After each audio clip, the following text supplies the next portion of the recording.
And here to talk more about PTSD and in particular the secondary effect on the families is Kristy Kaufmann. She's a 10-year Army wife and now a military family advocate. Okay, when these men and women come home, what is it like for the families?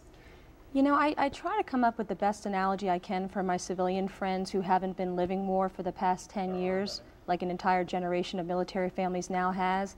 And the best thing I can come up with to describe it is, you know, when you're driving down the highway and you see a cop car in the rearview mirror and you see the lights, and even if you're doing nothing wrong, you get that thing in your chest. Nervousness, agitation. Exactly. Yeah. Try having that feeling at some level for 10 years straight. And for some of these women, you know it has been too much. I mean, have some taken their lives? Yeah, I think that's one of the things that we need to do a better job of talking about. We're really focused on the service members and really going after the suicides that we're seeing rising in the ranks of the service members.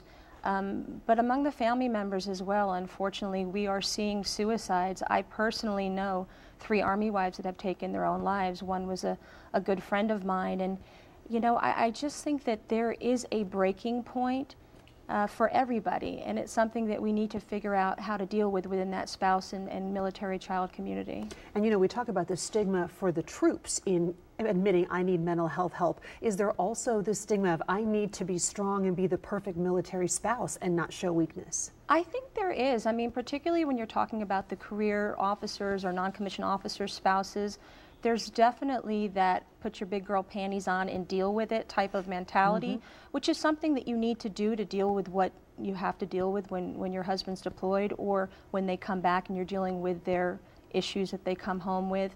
There's a term that we have now in the military called our new normal.